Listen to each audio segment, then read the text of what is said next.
Sama misalnya orang sekarang dalil-dalil wa may yatawallahum minkum fa innahu minhum. Kalau berkawan orang kafir, maka dia menjadi kafir. Itu kan fatal. Semua nabi ya berkawan orang kafir. Karena dakwahnya memang sama orang kafir. Lo coba, andai kan sampean hafal Quran, itu sama teori itu tuh mungkin menyedihkan. Coba istilahnya Quran.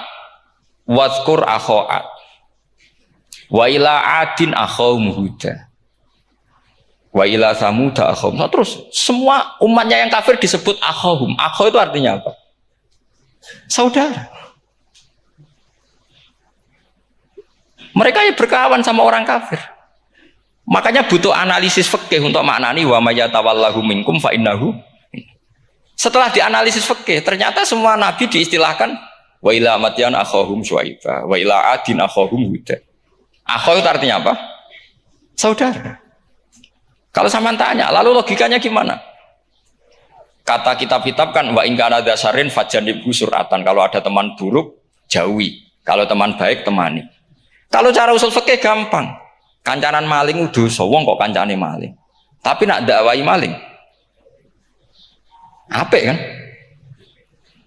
Aku orang ngancani kok dakwai dandani, selesai kan? Ngancani maling elek, nak dakwai maling. Apik. Demenan berodo elek, nak didik apik kan, itu seperti itu. Nah, ini penting kalau aturaken. Nah di sini ini makanya NU itu punya sejarah panjang, banyak wali-wali yang jadab, yang coro dohir itu kancanan wong fasik-fasik. Orang syariat bingung, ini wali kok berteman orang fasik. Ya kalau kamu bahasakan teman ya masalah, kalau kamu bahasakan ini binaan. Enggak, sama jawab saja, kalau dibahasakan teman masalah enggak masalah kan, tapi kalau dibahasakan itu binaan, selesai kan? Sama, Nabi berkawan orang kafir itu enggak karena berkawan, itu binaan Nabi. Memang Nabi itu jadi Nabi, objeknya adalah mengislamkan orang kafir. Ya berlama-lama Nabi dialek dengan mereka, muasyarah sama mereka. Bahkan Nabi diharuskan bersikap baik sama mereka.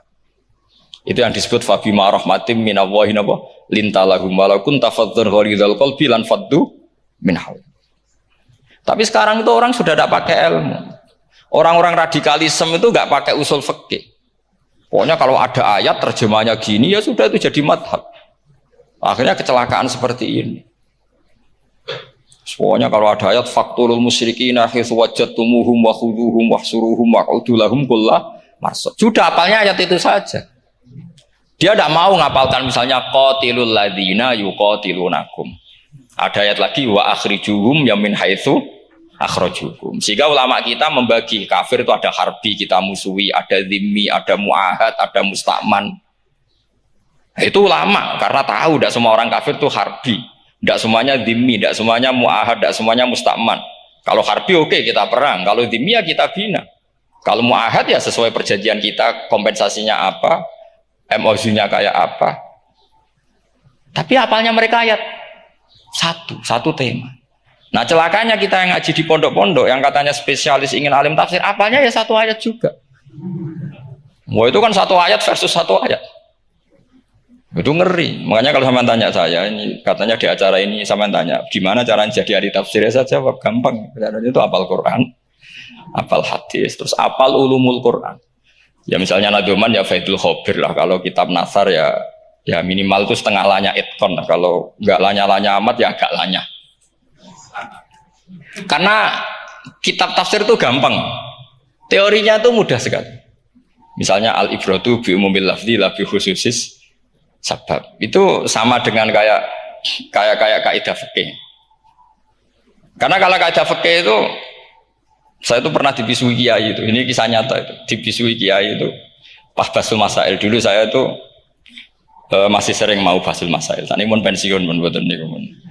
Dulu saya dengan Gus Zofur putrane Mbah Mun itu sering makili Pondok Anwar basul masail fikih.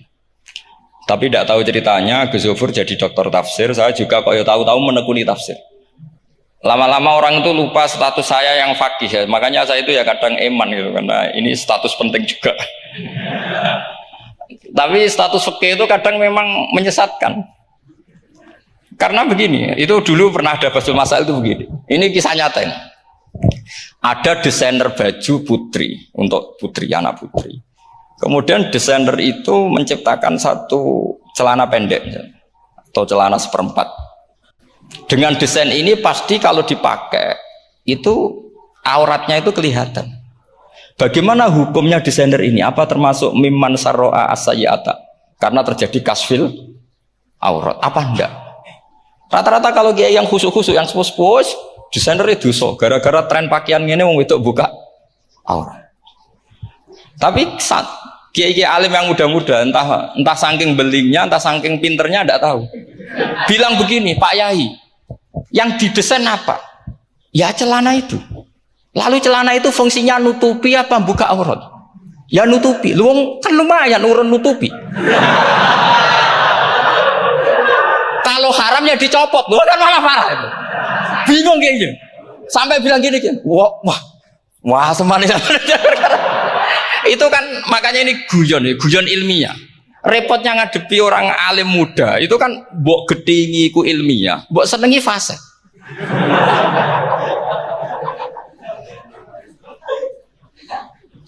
Ketika kiai yang khusyuk tadi tak tanya, kalau desainer katok seperapat, paham gitu? Kau coba yang celana dalam terlalu vulgar gitu, paham gitu? Nggak rok saja lah, rok mini misalnya, rok selutut. Saman jangan ngeres ya, yang rok selutut misalnya. Rok selutut itu desainernya kena hukum haram nggak? Saman jawab saja. Oh haram jadi kiai sepuh karena dengan desain itu misalnya lututnya kelihatan. Tapi pertanyaannya kayak muda saya masih ingat betul, saya tanya. Lalu fungsi pakaian itu apa Pak Yai? Fungsi itu kan tetap nutupi sebagian awal. Kalau Anda haramkan, barang haram itu harus dihilangkan. Nah, itu. Sampai Kiai itu setelah acara itu manggil saya. Gus, kalau ngakoni jenengan alim, tapi kiai podo repote. Podo repote nak dalam itu kan terus itu ada perumusan di redaksi keputusan yang dijual itu yang masail fikihnya kan terus diputuskan dibukukan. Kalau redaksinya halal, Gus nanti orang pakai rok semua. Dan saya balik bantah, kalau redaksinya haram, orang nggak pakai rok malah. Akhirnya itu apa? Kebijakannya lucu. Buak we Gus, pertanyaan itu buak sak jawabannya oke. Jadi kita debat tidak jadi. Ini cerita ilmiah. Makanya sama tidak wajib manut saya ini terlalu ilmiah, jadi tidak baik untuk kehidupan kesalian kurang baik. Jadi ini, tapi ini ilmu. Tetap kaidahnya fikih ma la yudraku kullu la yudraku kullu. Jangan kalau tidak bisa nutupi aurat semua, lalu jangan sama sekali. Lungki kan kaidahnya kan gitu, ma la yudraku kullu la yudraku kullu. Misalnya Anda punya tetangga nggak mau pakai jilbab, nggak mau pakai pakaian muslimah, kamu tidak boleh bilang munisan raklambinan, tidak bisa. Malayu trokukulu, malayu trokukulu, nulayu trokunopo. Makanya ini kita harus hati-hati. Nah bayangkan sekarang orang meneliti Quran itu yutrokukulu. Mestinya kalau Anda meneliti radikalisme, ayat yang terkait radikalisme diteliti semua. Ternyata di surat Taubat yang disebut suratus Saf yang bahkan haram baca bismillah, itu ada ayat wa in ahadum minal musyrikin nastajaraka fa'ajirhu hatta yasma'a kalam Allah summa ablighu ma'mana. Muhammad, kalau ada orang kafir mau belajar Quran sama kamu, ya harus kamu pelajari hatta yasma'a kalam Allah. Setelah mereka mau belajar, ya ablighu ma'mana summa ablighu ma'mana, kamu harus menjamin keamanan dia. Itu di surat Taubat, termasuk akhiru suratin nazalat, gak mungkin terjadi mansuh. Tapi orang-orang ekstremis selalu pakai faqatulul musyrikin haitsu, apalannya itu terus. Yang orang liberal yang menaparin la ikraha fiddin. Ya sudah seperti itu. Sing orang-orang ora tegas, ora tau nahi mungkar, ya ma arsalnaka ila rahmatal lil alamin. Ngono terus. Yang kelompok tukang nahi mungkar ya ayatnya amben nahi mungkar. Saya tuh heran, kenapa mereka punya masalah dengan hafalan kayaknya. Kenapa sih hafalannya kok pedot itu? Kita yang hafal semua bingung jadi. Jadi akhirnya kita yang pinter anut sing goblok karena saya tuh pernah debat sama orang salaf, debat gitu. Setelah saya mengutarakan sekian hadis, ada tuh Pak hadis itu, waduh, Harusnya kamu ngaji saya, ada debat-debat tuh yang level. Kalau nggak level tuh nggak boleh. Mau itu kan ngeri. Makanya ini penting ya, kalau sampean tanya ingin jadi alim tafsir ya harus hafal Quran semua. Nah, kalau tidak mungkin yang nunggu orang semua mati baru Anda jadi ahli tafsir. Karena tidak ada musuhnya. Tapi saya pastikan orang kafir pun bisa memahami Quran, yaitu tadi hatta yasma'ah kalam Allah. Sayyidina Umar tuh masuk Islam tuh gara-gara dengar adiknya baca Toha. Ma anzalna alikal Qur'ana litashqa illa tadhkiratal liman yakhsha tanzilam mimman khalaqal arda was samawati ula ar-rahmanu alal arsis tawa. Itu dia ma huwa bikalamil basar. Tidak mungkin seperti ini karangan manusia, itu tidak mungkin. Akhirnya dia Islam. Banyak orang Islam karena diperdengarkan Quran. Karena memang notnya sudah unik, makna kualitasnya juga sudah unik. Semuanya itu unik, indah. Sampai sekarang pun orang kafir itu orang paling tahu Quran. Makanya Allah mensifati orang kafir itu hasadam min indi anfusihim mim ba'di ma tabayyana lahumul haq. Sekarang sama saya tanya, orang sing tabayyana lahumul haq itu orang paham apa orang tidak paham? Mereka orang kafir itu mengingkari Quran padahal mim ba'di ma tabayyana lahumul haq, setelah kebenaran nyata bagi mereka. Nyata bagi mereka artinya orang kafir paham atau tidak paham? Paham. Cuma mereka punya penyakit hasadam min indian.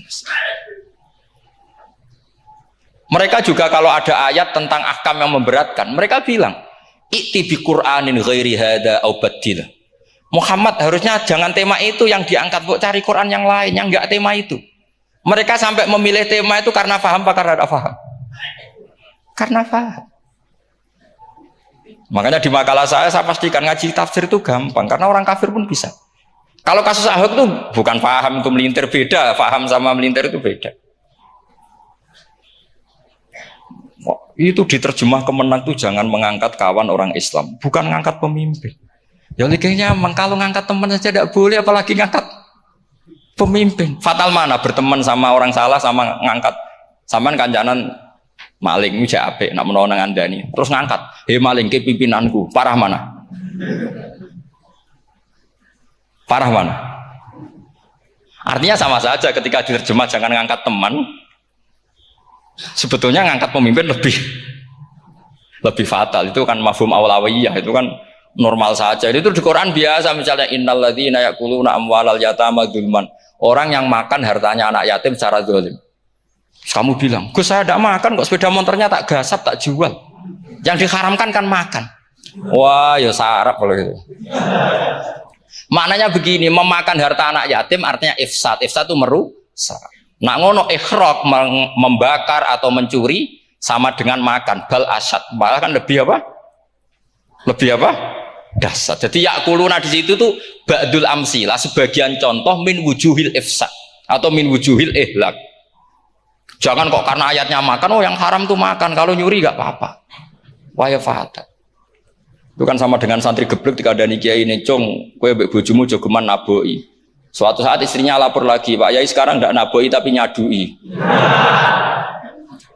Karena naboi itu pakai tangan. Mereka pertama dilaporkan kiainya, "Pak Yai, suami saya itu sering memukulin saya pakai tangan gini. Cung, jogeman naboi bojomu." "Nggih Pak Yai, siap." Suatu saat istrinya lapor, "Pak, tetap benjut, kenapa? Kalau nak ini disadui." Mereka pikirannya, sing haram nabok, nak nyaduk halal. Wah itu kan ngajak goblok bareng. Nah masalahnya di usul fikih kasusnya seperti itu. Makanya saya ini kadang ya maliki sekali. Kadang saya itu maliki sekali. Kadang ya. Misalnya begini, saya beri contoh. Ini yang kisah nyata ya. Ada seorang Arabi datang ke Rasulullah. Ya, tadi kan teman-teman minta juga ilmu hadis ya. Ini satu paket saja. Yaitu tadi nanti kalau sampean kasih lalim itu sudah ada urusan saya. Tadi nunggu orang mati banyak tadi. Kalau nggak usah nunggu orang mati, sarannya tadi apal tadi. Ya Rasulullah ahlak tuh. Saya ini orang yang rusak. Wama ahlakaka. Lalu yang bikin rusak kamu apa? Qol waqatu imroati fina hari Ramadan. Saya menjima istri saya ketika masih siang. Fina hari Ramadan, siang Ramadan. Walhasil Nabi tidak menyuruh hanya kodok. tapi menyuruh kafaroh. Kafarohnya itu merdekakan budak atau memberi makan 60 orang miskin atau puasa berapa? Puasa 60 hari. Atau urut merdekakan budak atau puasa 60 hari atau memberi makan sitina miskin. Oke, kita sepakat. Sepakat ya, hadis itu sahih dan diulang-ulang oleh Ashabus Sunan. Oke, riwayatnya enggak masalah. Sekarang kita analisis maknanya. Sekarang sampean saya tanya. Kalau Anda misalnya sekarang jam berapa ini? Misalnya sekarang jam 9 kurang seperempat Ramadan, terus Anda rokok atau Anda ngopi, kepengen ngopi terus ngopi tanpa udhrin syar'iin. Anda hanya wajib qadha apa bayar kafarah? Enggak, sampean jawab. Rata-rata kiai kita, oh mau wajib qadha Gus karena gak jima. Sing seru kafarah itu nak jima. Kan ngombe kopi be jima beda. Pertanyaannya tuh lucu, ini naif secara fikih masalah. Masalahnya begini. Jima bojo itu tidak zina. Jima bojo itu zina apa enggak? Enggak. Berarti dengan makan bedanya apa? Sama kan? Sama-sama amrun mubah. Sesuatu yang boleh. Kenapa hukumannya berat? Makanya kata Imam Malik, enggak itu nilainya. Nilainya adalah hadku hurmati Ramadan bi ghairi udhrin syar'iyyin. Makanya kata Imam Malik, siapapun yang makan fina hari Ramadan, iftar apapun fina hari Ramadan bi ghairi udhrin syar'iyyin, maka hukumnya sama dengan jima fina hari Ramadan. Karena sama-sama ihlak ifsad hurmata Ramadan bi ghairi udhrin syar'iyyin. Loh enggak, ini ilmiah. Kamu udah harus cocok, tapi otak kamu harus percaya. Loh iya kan beda kan? Saya secara nafsu tidak cocok, cek berarti. Tapi ilmiah saya setuju. Kalau Kiai Kandani itu kan pasti pakai badul amsilah, kan nggak mungkin semua contoh disebut. Cong penak melaku jogo mandul wong wedok iku mari setan. Mboten delok Mbah, nyekel lho malah parah to. Ndak bisa. Makanya ini masalahnya lafaz. Ini kembali ke Imam Syafi'i bilisanin arabiyyim mubin. Ketika seorang kiai bilang cung jogeman delok cawe itu adalah mengungkapkan al-muharramat. Bukan mentaksis yang haram itu hanya melihat. Saya ulang lagi ya, ketika seorang kiai bilang cung jogeman delok wedok sing haram, itu semangatnya adalah melawan keharaman, bukan mentaksis yang haram hanya delok. Itu di Quran normal semua, di semua lugat ya biasa. Itu kan sama seperti misalnya seorang mbah ngasih uang cucunya, cung tak kayak duit 100.000, cung gue tuku es. Terus kue mendingan, nak ragu tuku es haram iki kan ngongkone tuku es. Lah kepen putumu mati kan nyeben 100.000 gue tuku es. Ya mulai dulu istilahnya nambahnya ke ibu tuh cung 100.000 gue tuku es. Cara wong kuno. Nah, maksudnya itu pokoknya umumnya cah cilik senane es cuma nyebut. Ya sudah seperti itu. Sama seperti Quran menghentikan begini. Ini memang salate yang fikih dulu, yang pokok-pokok. Di antara yang enggak boleh dikawin adalah wa antasma'u bainal ukhtaini illa ma qad salaf. Kamu enggak boleh menikahi Sri dan Zainab, kakak beradik. Sudah sepakat nggih? Fi nikahin wahid enggak boleh al jam'u bainal ukhtain. Jadi mbaknya kamu kawin, adiknya kamu kawin fi nikahin wahid. Tapi nak ngeduni boleh, berarti kan dengan waktu yang berbeda. Quran hanya menyebut itu. Kemudian Rasulullah zaman Sugeng itu hanya nambahi wala binal mar'ati wa ammatiha wala binal mar'ati wa kholatiha. Juga agak boleh menikahi ponaan plus buliknya. Baik bulik dari bapak yaitu ammah maupun bulik dari ibu disebut apa? Kholah. Kemudian ulama fikih merasa ada yang kurang, ditambahi lagi. Dua perempuan yang andekan yang satu itu lelaki kok haram nikah, berarti haram jam'u fi nikahin wahid. Misalnya cucu rabibahnya boleh enggak? Enggak boleh kan? Berarti kalau sampai mengumpulkan cucu dan mbahnya fi nikahin wahid juga enggak boleh. Tapi orang yang waras itu tidak akan nyalahkan Quran ketika tidak lengkap. Wa antasma'u bainal ukhtain ila ma qad sal, ini tidak lengkap. Yang haram kan tidak hanya jam'u bainal ukhtain. Termasuk mengumpulkan cucu dan mbahnya. Karena Quran enggak mau dengan logika tidak waras itu tidak mau. Taruh saja orang itu rata-rata mbahnya kan umur 70 tahun. Cucunya umur 17 tahun. Kebayang nggak kamu nikahi sehingga adegan boleh bareng, mesti kamu milih bareng. Makanya Quran hanya bakas wa antas mau final ukhten, karena yang mungkin masih menggugah selera itu dua. Tapi kalau cucu sama mbahnya itu, kalau ada yang masih selera kan ya sarap tuh. Tapi fikih sebagai kaidah tetap menerangkan termasuk yang haram jam'u adalah bainal mar'ati wajad dati. Paham juga maksudnya? Artinya ketika menyebut itu tidak jaminan merangkum semua hukum. Tapi ba'dul amsilah. Fa'innal akila yaktafiya bi isyaratil ba'di. Karena orang kalau punya akal diisyaroi sebagian sudah paham. Ini penting kalau aturakan. Jadi ini penting. Nah bayangkan sekarang banyak gerakan-gerakan ahli Quran katanya tapi nggak memahami ilmu usul fikih. Qur'ane ra ono ya wis. Nang Quran ra ono cerita harame asu, nak ngono asu ya halal. Ora ono Qur'ane. Sing ra ono iku tekem ora Qur'ane, kok aneh-aneh kowe.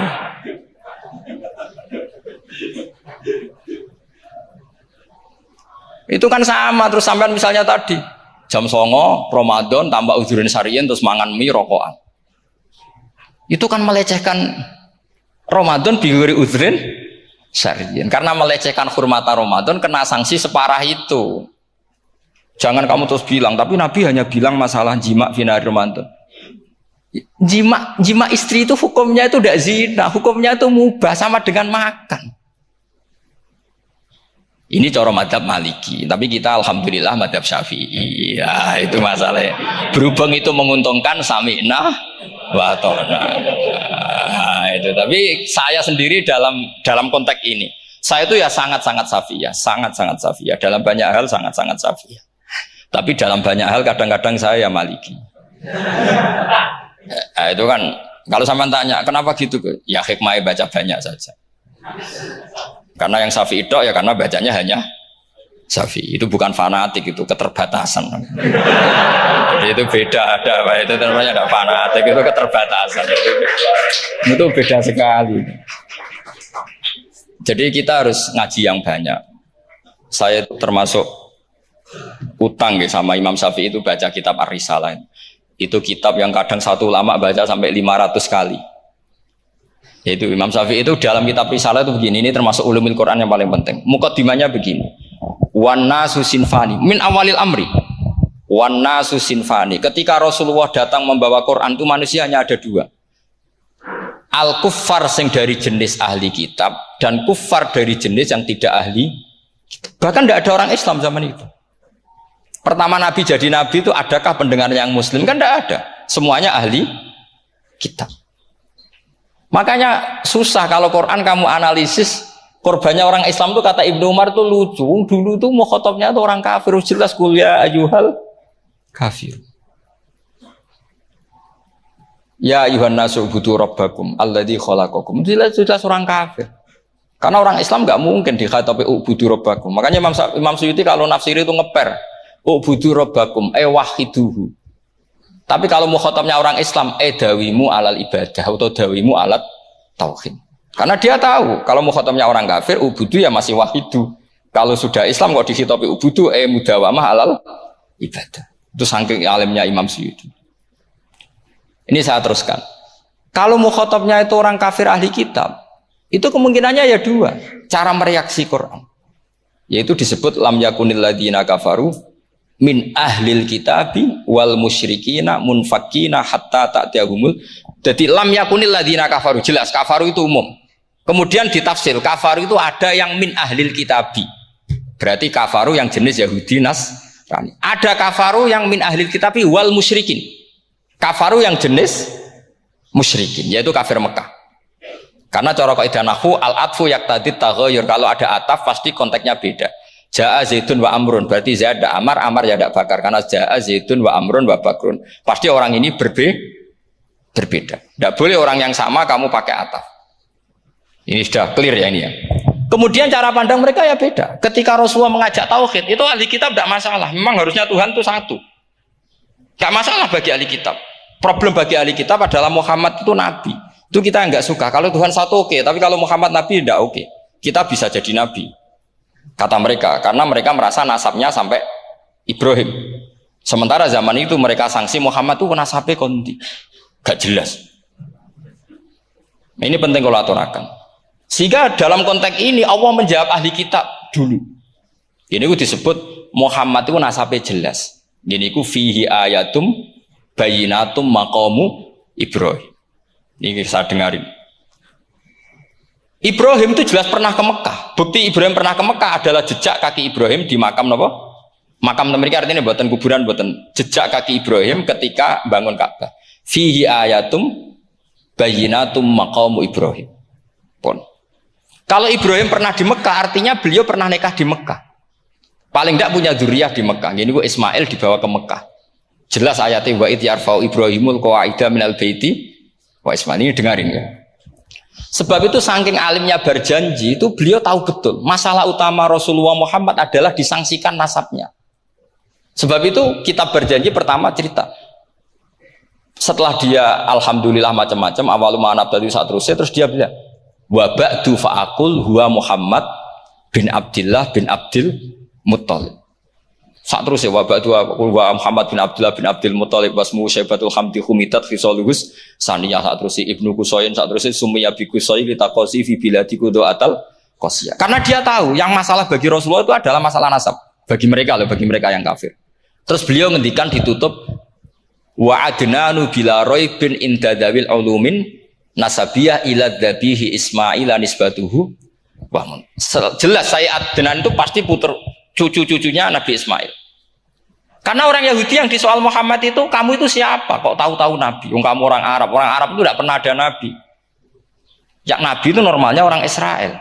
Yaitu turunan Yahudi. Karena Yahuda bin Yakub bin Ishak bin Ibrahim. Akhirnya Allah membuktikan. Fihi ayatum bayinatum maqami. Bukti kalau Ibrahim pernah di Mekah adalah jejak kakinya di Mekah. Itu dekat Ka'bah. Ini jawaban Allah yang tentang ahli kitab. Karena sudah jelimet. Ada ilmu ansab, ada ilmu nasab, ada polemik kitab samawi. Kalau kafir Mekah ini goblok-goblok. Ketika Rasulullah pakai teori tauhid, orang kafir Mekah itu sangat gobloknya bilang gini, Muhammad, kita ini urusannya banyak, utang kita banyak, kasus saya banyak. Kok Tuhannya satu itu tidak cukup? Yaitu mereka mengatakan aja'alal alihata ilahau wahida inna hadza la syai'un ujab. Bagaimana Tuhan hanya satu? Urusan kita banyak, masalah kita banyak. Tuhan nggak boleh satu, harus banyak. Sejumlah urusan kita. Ada Tuhan BPKB, Tuhan macam-macam lah. Ada Tuhan kredit, Tuhan kas macam-macam lah kan. Sesuai sebanyak urusan kita. Mereka tanya aja alal alihata ilahau wahida. Masa Tuhan satu? Inna hadza la syai'un ujab. Ini aneh. Tapi Rasulullah dengan sabarnya. Kalau yang seperti ini Allah menjelaskannya beda dengan yang pertama. Karena tadi orang kafir itu bisa min ahlil kitab, bisa wal bikin lam yakunil ladzina kafaru min ahlil kitabi, ada yang wal musyrikin. Semuanya ini tidak pernah munfakina hatta ta'tiyahumul bayyinah. Mereka tidak pernah tercerabut dari pikiran mereka, dari mainstream mereka sampai ada bayyinah. Bayyinah itu kejelasan kebenaran atau benar yang begitu jelas. Itu siapa? Rasulun minallah yatslu suhufam mutahhar. Akhirnya Nabi sabar. Saking sabarnya Nabi itu ngomong gini, ya di khalayak umum, mukhatamnya ya kafir semua. Hei saudara-saudara kami suku Quraisy, kita ini sebangsa. Nabi tanya, Muhammad, ajaran kami itu benar karena kamu itu orang yang kita percaya. Tapi kali ini Anda aneh karena ngajak satu Tuhan. Itu tidak mungkin. Urusan kita banyak, satu Tuhan enggak mungkin. Tuhan harus banyak. Kita punya 3 aja kurang banyak kan, banyak punya Lata, Uzza, Hubal. Ya. Rasulullah dengan sabarnya ngendikan gini, hei kaumku, kalau kamu jadi pembantu, jadi buruh, senang mana punya majikan banyak sama majikan satu. Kalau majikannya banyak, itu perintahnya beda-beda. Seleranya, semua harus kamu lakoni, semua harus kamu taklui karena kamu harus nurut. Wah ya repot mat kalau di majikan banyak. Oh ngerepoti mesti. Rasulullah tinggal nimpali. Tuhan kamu itu majikan kamu. Kalau Tuhannya banyak, perintahnya ya banyak. Seleranya beda-beda. Kamu bingung mbak? Wah ya bingung mat. Ya sudahlah mat satu aja. Akhirnya mereka masuk Islam. Nah itu disebut Nabi itu fatona, punya kecerdasan artikulatif. Kalau menjelaskan itu masuk akal. Lah itu disebut daraballahu mathalar rajulan fihi syuraka'u mutasyakisuna wa rajulan salamal lirajul hal yastawiyani masalah alhamdulillah. Nah ini penting. Allah membuat satu perumpamaan bagaimana ada satu pembantu yang punya majikan banyak yang berbeda-beda seleranya, berbeda-beda perintahnya. Dengan kalau hanya satu majikan. Apakah sama? Mereka jawab tidak sama, enak punya satu majikan. Begitulah Tuhan kamu harusnya satu. Jadi artinya gini, kalau kamu ngaji ulumul Quran, kamu harus tahu ini khitab ke kafir. Kafir yang mana? Ahli kitab atau kafir yang musyrik? Nah sekarang tidak tahu lagi, pokoknya kafir. Makanya kalau orang berdebat mereka itu tidak goblok meneh. Waduh.